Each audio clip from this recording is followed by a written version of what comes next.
หมายว่าค่อยจะดีมีเอสุขภาพแข็งแรงด้วยพ่อแม่ทั้งหลายเลยด้วยความเจ็บจะได้ความไข่ยาสมีอะไรกันหมดตุ้ยเก่าอยู่จอยแก่แห้งๆก็เก่าง านหลายบ่ตั้งตามประสงค์คุณสิ่งเราคงถึงยังให้ถึงใจอย่าสุรมาใกล้มาเคียงลูกเมียหรือเปล่าได้ตลอดทั้งในในทุกสถานที่ทุกคนทั้งการล่าได้ล่ะยังอยู่โดยจะจูดนั่นจูดเราไปได้มาถึงระบีไปคุณท่านต้องการจะมาโตผ่าป่าสามัคคีกับมุ่งหน้ามุ่งหน้าตึ้งตึ้งนะสวยแล้วเอาแล้วเอาเลยลองมือชื่อปั่นลองหลุดเนาะกำลังเห็นอยู่ที่ได้ยิ้มนะเพราะว่าช่วงนั้นก็ว่าได้3 เดือน3 เดือนได้3 เดือนนั่งเลยนั่งชนกันป้าเลยเห็ดขัง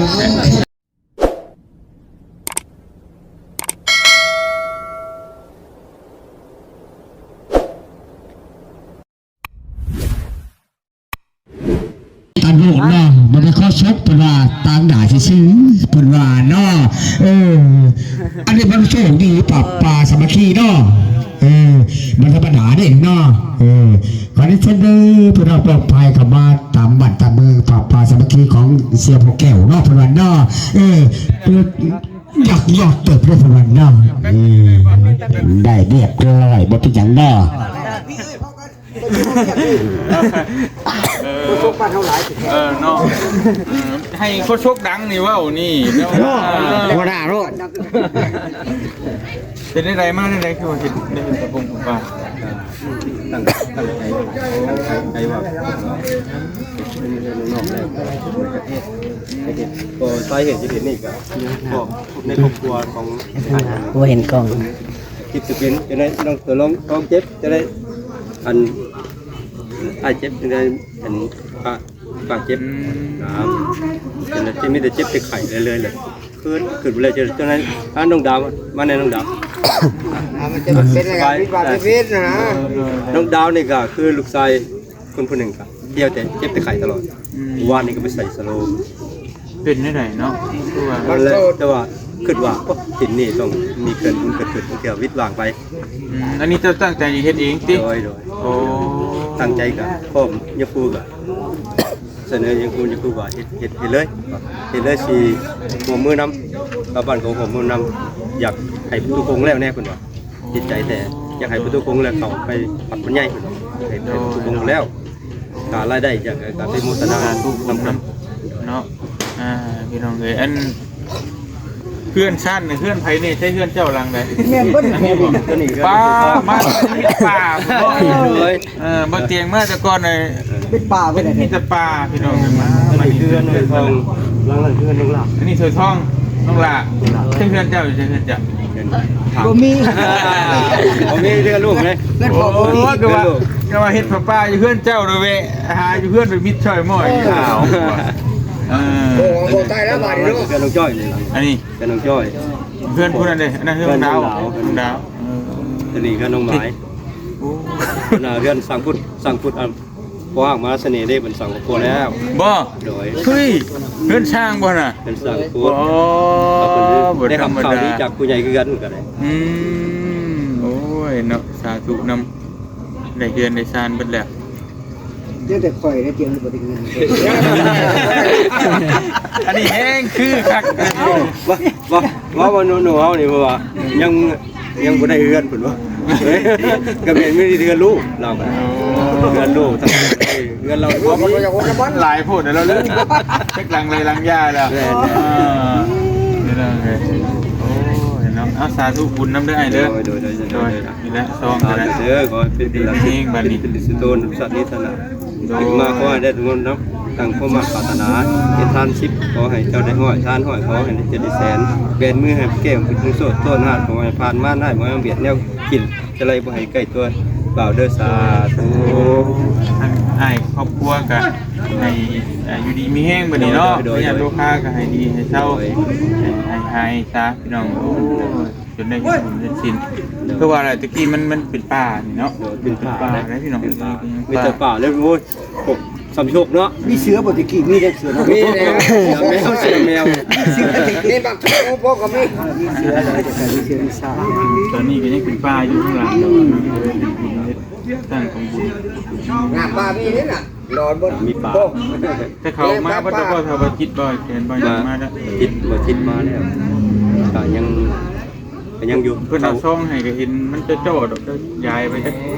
ยังเขาพวกแม่นั่นก็ต้อง เอาบุญ ส่ ส่ ง บุญ ไปสิโปรดยันมาประทับหรือจังไดก็เป็นนั่งว่ากัน ก็คือว่าบ่าวสิมามื้อเช้ามาต้นเหตุได้คือว่ามื้อเช้านี่เหตุ แม่นบ่ แม่ โอ้จนแล้วอัน มาตอนไหนก็ได้จำเป็น เพราะว่าเฮาก็บ่ได้อ่านเบิ่งคักมีแต่ว่าบ่จิตว่าบ่อื่นได้อ้ายเอาช่องไปเฮาแต่ว่าบ่อื่นเว้าหมู่บ้านนี่บ่ได้มาเลยมื้อนี้บ่ได้ว่าจังไดนะ มื้อเช้าตั้งมาแล้วเลยเหตุเขาไปโทษดีกว่าอยากให้เบิ่งบรรยากาศต้นเหตุเด้พวกแม่ FC ทั้งหมดเที่ยงกันเนาะอย่าให้บ่เที่ยงบ่มากอ่ะถ้าเบิ่งน้ำน้องสลากได้ โดย น้องสลากมีอยู่ อาจจะมีบ้างคนมามีดอก ที่มีอยู่ ยังหลายคนอยู่เด้ เดี๋ยวก็บ่เวียงก่อนนั่นแหละมากับสมุทรนายน่าจะมา ว่าแต่เจ้ากระบืนที่นี่มาบืนมัน มาตรง ขักกว่าเนาะ แม่มันจะได้ผ้า ต้องได้เกต้นและจากต้นเราให้ได้มา ได้อยู่ดอกก็บ่เป็นหยังเบิ่งเป็นตัวจริงอีก โดย นี่แหละจังว่า อะไรสถานีพุ่นนี่อายุ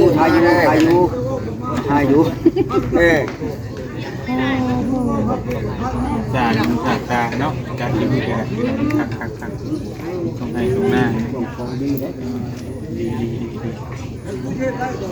อยากจะไปมันเลยสิพ่อกันตู้เจ้ามา ไป เรื่องของเขาเนาะเขาจับตามรักเอง ฮอดบ่ โดยสายเป็นทอนนะ ตายเขาแต่ว่าอยากไปคนเสือ เขาก็ดึงมาโดยสมองดึงมาจากโมเบกเลยทอดพาเนี่ยเพราะว่าพาหนึ่งบุมีไปใส่เลยไม่ต้องเขาใส่เพียงคนเดียว โอ้ไกลบ่จังนี้ไกลบ่ แต่ประมาณ ได้อยู่ได้เอาสีเข็ดมาเลยแต่ว่า ก็แล้วไป สายนะ 3 สาย ของซีไซด์ด้วย กาคิดพิษ ต้องของซีไซ ที่ ด์ แม่นว่าเป็นว่าต้นหนาเห็นว่า1 4 สายเลยตึกอีกมื้อนึงสิบ่แล้วเลยคิดว่าเงินน้อย นี่แล้ว เงินน้อยอยู่ที่ก่อนเลยเอามาเป็นว่ายันว่ามาเยอะนี่ เนาะเนี่ยมันแหละ อย่ามันได้กันถ้ามีดึงมา บ่คิดว่าเจ้าก็สิมึงมูจักกับคนดังเนาะ โดย เป็นหมู่กันพร้อม หลายปี ธรรมดาไอ้แก้วเอาคิดว่าอย่างแรกคิดว่าเรามางานมาอย่างไรแต่ก่อนแต่ว่าต้องหาเดียวเวทีแบบกูเห็นวิธีแต่ก่อนเรามาต้องมีวิธีใหญ่ หาว่ากันของข้าวมาบวกมันแบบตั้งคน แบ่งกัน เอากัน แบ่งกัน กันได้ว่างเพื่อน โดย เมื่อวานนี่ประมาณบางดึกๆเนี่ยก็ชิไปอาสะพรบ่ได้มีเพื่อนพี่น้องเซ็นบุญแจกเขาพี่น้องมาซื้อเครื่องเต็มรถเลยจอดเลย โดย บ่จักซีนบ่จักใครมาซื้อน้ำก้อนอยู่บ้านให้แล้วพุกอยู่หั่น พี่เลยเนาะไป บ่ นี่เลย บ่ไปแล้วมันกินฝุ่นหลายออกพี่คือ กุ้งคือเก่าเนาะ มันแรงรถมันจังสะดวก นี่ ประมาณเด้อประมาณ10โลถึง20โลก็ นี่ไปต่อเยอะไปได้ พอเดี๋ยวนี้เขาไปนำโชคใส่ประกันชีวิตเนี่ยแต่เราโชคใส่หมู่ว่ามันเขาเดี๋ยวจะลงกับมาเริ่มจับมือย่าเด้อสบายดีจะมีคนดัง ธรรมดาแล้วเนาะโคชกดังสุดในประเทศลาวไปดูเนาะยันแบบ แกนสอนนักเขตเริ่มจับมือเพิ่นเสือ ดังที่สุดแล้วใน ก็เคยเห็นได้เพื่อนบ่บ่ถ้าเคยเห็นงานป้าพอเฮียแก้วนี้ เฮียอะไรเนาะ แต่ก้อนนี้โอ้ยลงไปเกี่ยวเข่าดำหน้าพังวิทยุกับพังกระเล่านี่แหละว่าเนาะ ฟังเนาะ เอ้ยเดี๋ยวนี้ก็ยังดำเนินรายการ ดำเนินการ อ รายการคือ เนาะ เก่าไปใส่ ผมเหมือนยังยืดคนเขายังชุดไว้อีกเสื้ออายุดอก จัดรายการคือเก่า อึดโคชกว่า เขายังเสื้ออายุไปในซื้อคนดอกเสื้ออายุไว้ดึงไว้ตัวเต็งเขา ต ตัวติง มวย โยมวยตัวเต็งเนาะคนคือมือเกิดอยากกินกับเช้า30ตาย บ่ดอก โอ้นี่คนจะกินมัน ไปไว้แท้เฮาก็30เลยได้นี่ใกล้แล้วได้เฉยว่าโอนได้ก็ได้ เงิน เพื่อนตั้งเขาเป็นน้ำก็จะมือ เดินวิธีไปงานสัตว์มาปุ๊บวันนั้น เข้ามาเพิ่นบ่ได้นี่หยังได้ เห็ดเยอะ ลำบาก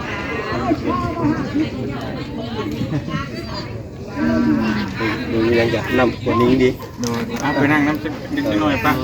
เป็นคน อาจจะมีเขา สิเบิร์ดมาเต้น อ่านนั่นเองเขาจะอ่าน เดี๋ยว คนใส่ซื้อ ดูด้วยนะ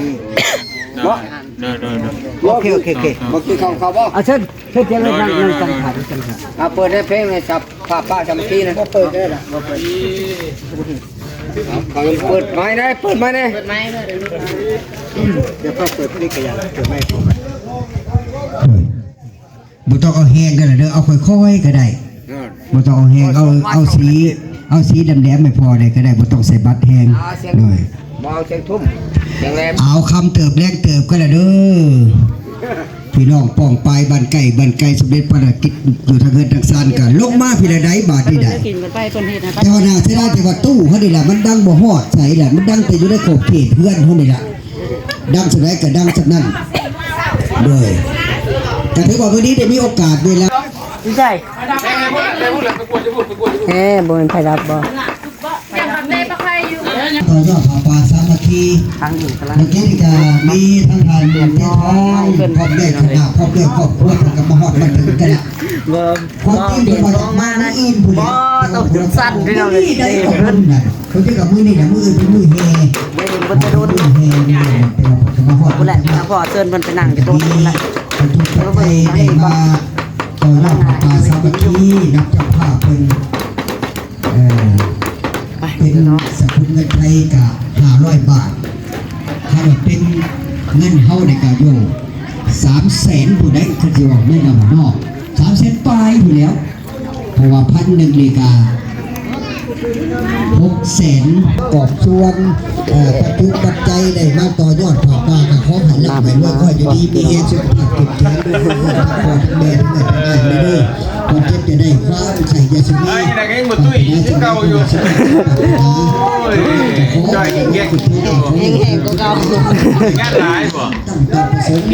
คุณสิ่งของคนถึงอยากให้ถึงใจอยากจะได้มาใกล้มาเคียงได้ตลอดทั้งในในทุกสถานที่ทุกคนตลอดกัน มาได้ล่ะ ขายหมาน ยังอยู่โดยจักโจดยังโจด ถ้าว่าไปได้มาถึงระบีใจบุญสุนทานต้องการจะมาต่อผ่าป่าสามัคคีกับมุ่งหน้ามุ่งหน้าตู้คุณนะตู้เขา สวยแล้วเอาแล้ว เอาเลยลองมึงชื่อปันลองหลุดเนาะ กำลังให้ดู เพราะ คุ ว่าย ได้ ได้ เด้อ กินเพราะว่าช่วงนั้นก็ว่า ได้3 เดือน นี่เจ้าพ่อแม่พ่อ ส่วน 3 เดือน บ่ได้3 เดือน นั่งให้โดนนั่ง ส่วนกันป้าเลยเห็ดขัง ชาวบ้านเบียดเนี่ยเขาคิดจะกันเขาสกัดเด็กคนละ จังเลย กินทุกอย่างแล้วมันเสียทั้งไปเนาะ เอาบ่ได้ไอ้พวกป้าไปใส่เป็นบ้านนี่บ่ ยังไม่เอาไปแล้วไงเด้อ มันบ่ได้เห็นหยังเสื้อแล้วบ่ได้เห็นหยังอย่านะ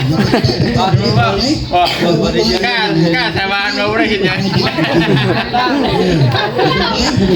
ถ้าพอตัวบ่ได้เห็นหยังอ๋อโอเคบ่ยอมบ่ได้ สามได้สามคนมาเสิร์ฟเป็นโดยดาราดีๆข้างนี่ก็ได้ละโดยข้างละจะเป็น ลูกเคยบ่ เอาไปได้ข้าวเสื้อผ้า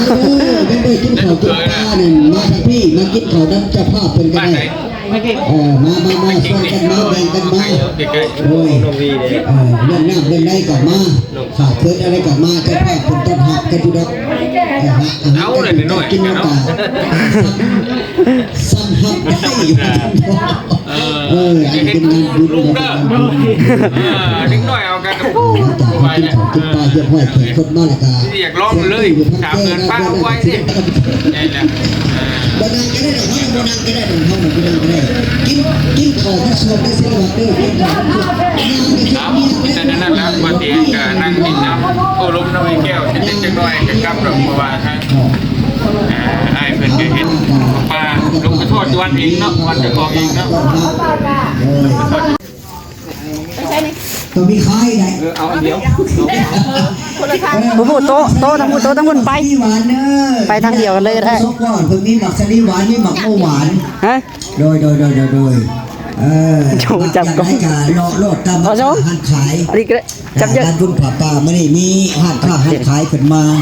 เลยออกกับมาดูเด้อมานี่ โอเค ไม่ใช่แล้วไม่ใช่แล้วหายแล้ว กิ้งหัวสุด หายแล้ว ยังอย่าเป็นมันย่อไม่เลยดิเดี๋ยวพวกหมาขอบอกโอ้ยเจ็บกันดิมันเจ็บกันดิหมากันเจ็บเลยเอาเส้นเด้อพี่น้องพวกไปเอาเด้อพอได้ยังไม่ได้กินของกินปลามาเด้อมากินของกันเดินกันมาน้ำเขา ได้จับไม้แล้ว มันจัดแก้วกูมาได้เป็นศิลวัตรพระเจ้าน่ะ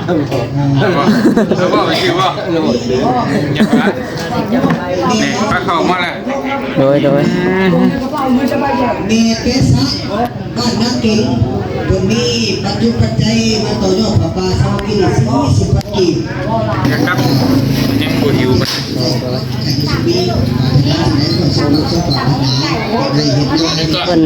เพิ่นยังทันได้เห็นตรงนั้น เฮ็ดยามทะเล บุเป็นยังไว้ทำนี่ก็เรือตายแล้ว โดยตามสบายเลย มากินน้ำกันไหมจะพาไปกินน้ำมันเธอชอบมากินไหม เอาเถอะ กินน้ำกันหลายคนนี่ ให้ผู้ชมมากินน้ำเพิ่น การกินกันมากินน้ำกันเต่าปลากินปลาหมต้อน แล้วไปน้องเตานั่น มาพี่น้องเลย ทำใหญ่จักบาท โอ้คำใหญ่ๆยังบ่ลืมอยู่บ่คำใหญ่ๆนะ อ๋อกินแต่ตอนนั้น เลิกแล้ว เดี๋ยวอยู่บ้านของผมเนาะ อ๋อ กินว่าตัวแซ่บ มากินน้ำกัน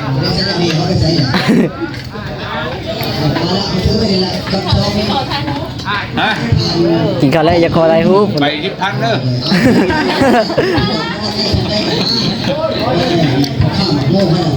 อ